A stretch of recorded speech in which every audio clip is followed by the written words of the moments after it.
दुनिया पहेलियों से भरी है। हर कोने में कुछ न कुछ ऐसा है जो हमें हैरान कर देता है। कुछ पहेलियां हमें सोच में डाल देती हैं। हम उनके बारे में जितना सोचते हैं उतना ही उलझते जाते हैं। कुछ हमें डरा देती हैं। डियाटलॉव पास की घटना भी एक ऐसी ही पहेली है। ये घटना आज भी लोगों के दिलों में डर पैदा करती है। ये रूस के उरल माउंटेन्स में हुआ था। फरवरी 1959 की बात है। यह समय था जब सर्दी अपने चरम पर थी। 9 हाइकर्स एक पहाड़ पर गायब हो गए जिसका नाम है डेड माउंटेन। ये हाइकर्स अनुभवी थे, फिर भी वे इस पहेली का शिकार हो गए। इस पहाड़ का नाम यूं ही नहीं पड़ा। आखिर उन हाइकर्स के साथ क्या हुआ? क्या वे किसी प्राकृतिक आपदा का शिकार हुए या कुछ और? क्या ये बस एक हादसा था या कुछ और अजीब? इस घटना ने कई सवाल खड़े कर दिए हैं। डियाटलॉव पास की घटना 20वीं सदी के सबसे उलझाने वाले रहस्यों में से एक है। इस घटना ने वैज्ञानिकों और शोधकर्ताओं को भी चौंका दिया है। ये आज भी दुनिया भर के लोगों को हैरान और डराता है। लोग आज भी इस घटना के बारे में सोचते हैं और इसके रहस्य को सुलझाने की कोशिश करते हैं। ये कहानी एक खौफनाक यादावरी है कि आधुनिक युग में भी ऐसी जगहें हैं जहां प्रकृति का राज चलता है और जहां इंसान की सीमाएं स्पष्ट हो जाती हैं और जहां ज्ञात और अज्ञात के बीच की रेखा आसानी से धुंधली हो जाती है। यह घटना हमें याद दिलाती है कि प्रकृति के सामने हम कितने छोटे हैं। ये हाइकर्स जवान और अनुभवी थे। ये उरल पॉलिटेक्निक इंस्टीट्यूट के छात्र थे। इनका लीडर था इगोर डायटलॉव, जो एक कुशल स्कीयर और पर्वतारोही था। इनका लक्ष्य ओटोटन पहाड़ तक पहुंचना था। ये एक मुश्किल ट्रैक था अनुभवी हाइकर्स के लिए भी। ये ग्रुप 27 जनवरी को निकला, जोश और उम्मीद से भरा हुआ। वे अपने साथ जरूरी सामान लेकर गए थे, जैसे खाना, टेंट और गर्म कपड़े। वे जंगल की चुनौतियों के लिए तैयार थे। वे एक एडवेंचर के लिए तैयार थे। हाइकर्स को वापस आने पर एक टेलीग्राम भेजना था। उन्हें 12 फरवरी को वापस आना था, लेकिन टेलीग्राम कभी नहीं आया। दिन हफ्तों में बदल गए और चिंता डर में बदल गई। लापता हाइकर्स को ढूंढने के लिए एक सर्च पार्टी बनाई गई। पहाड़ ने अपनी सांसें रोक रखी थीं। सर्चर्स के अपने राज खोलने का इंतजार कर रहा था। सर्च पार्टी ने हाइकर्स के प्लान्ड रूट को फॉलो किया।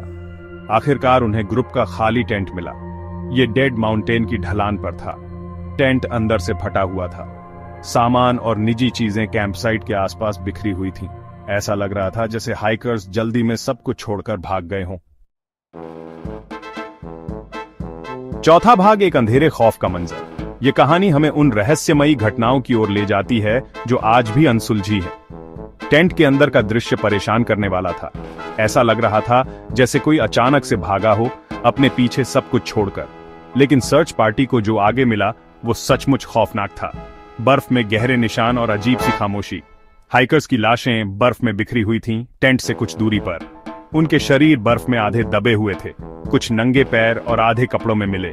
ऐसा लग रहा था जैसे वे अचानक से भागे हों, बिना किसी तैयारी के। कुछ शरीरों पर अजीब चोटें थीं। ये चोटें साधारण नहीं थीं, बल्कि बहुत ही विचित्र और भयानक थीं। ये चोटें किसी जानवर के हमले या हिमस्खलन जैसी नहीं थीं। ऐसा लग रहा था जैसे किसी अनजानी शक्ति ने हमला किया हो। इतनी भयानक और अस्पष्ट चोटें किस वजह से आई होंगी? जांचकर्ताओं के लिए यह एक बहुत बड़ा सवाल था। उनकी मौत के रहस्यमय हालात ने जांचकर्ताओं को हैरान कर दिया। वे समझ नहीं पा रहे थे कि आखिर ऐसा क्या हुआ होगा। वो इस भयानक मंजर का कोई तार्किक स्पष्टीकरण खोजने के लिए जूझ रहे थे। हर दिशा में खोजबीन की जा रही थी।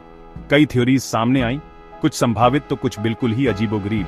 लेकिन कोई भी थ्योरी पूरी तरह से संतोषजनक नहीं थी। लेकिन कोई भी डियाटलॉव पास की अजीब घटनाओं को पूरी तरह से समझा नहीं पाया। यह रहस्य आज भी अनसुलझा है और शायद हमेशा रहेगा। 5वां भाग, हवा में फुसफुसाहट, अनजान थ्योरीज। डियाटलॉव पास में जो हुआ उसे समझाने के लिए कई थ्योरीज सामने आई हैं। कुछ लोगों का मानना है कि ये एक हिमस्खलन था, लेकिन सबूत पूरी तरह से मेल नहीं खाते। कुछ लोग सीक्रेट मिलिट्री टेस्ट या यूएफओ एनकाउंटर के बारे में भी कहते हैं। क्या हाइकर्स की मौत के लिए कुछ पैरानॉर्मल जिम्मेदार हो सकता है? सबसे ज्यादा चर्चित थ्योरीज में से एक ये है कि हाइकर्स पर मेंक नाम के एक जीव ने हमला किया था। लोक कथाओं में मेंक एक यथि जैसा प्राणी है जिसके बारे में कहा जाता है कि वो उरल माउंटेन्स में घूमता है। क्या ये अजीब चोटों और हाइकर्स के डर कर भागने का कारण हो सकता है? छठा भाग, रहस्य अब भी बरकरार है। डियाटलॉफ पास की घटना आज तक अनसुलझी है। यह घटना 1959 में हुई थी, जब 9 युवा हाइकर्स रहस्यमय परिस्थितियों में मारे गए थे। ये एक ऐसा रहस्य है जो आज भी लोगों को हैरान और डराता है। कई सिद्धांत सामने आए हैं, लेकिन कोई भी पूरी तरह से संतोषजनक नहीं है। आधिकारिक जांच 1959 में बंद हो गई, जिसमें यह निष्कर्ष निकाला गया कि मौत का कारण एक जबरदस्त प्राकृतिक शक्ति थी। लेकिन क्या यह सच में पूरी कहानी है? लेकिन बहुत से लोगों का मानना है कि कहानी में और भी कुछ है। कुछ लोग मानते हैं कि यह एक सैन्य परीक्षण का परिणाम था, जबकि अन्य इसे अलौकिक शक्तियों से जोड़ते हैं। डायटलॉफ पास का रहस्य इस बात की याद दिलाता है कि दुनिया में अभी भी बहुत सी ऐसी चीजें हैं जिन्हें हम नहीं समझते हैं। यह हमें सोचने पर मजबूर करता है कि क्या हम कभी सच्चाई जान पाएंगे। ये एक ऐसी कहानी है जो हमारी कल्पना को जगाती है और हमसे सवाल करवाती है कि वास्तव में क्या संभव है। क्या यह एक प्राकृतिक आपदा थी या कुछ और? क्या आप मैंक में यकीन करते हैं, या शायद यह कुछ और था, कुछ ऐसा जो हमारी समझ से परे है?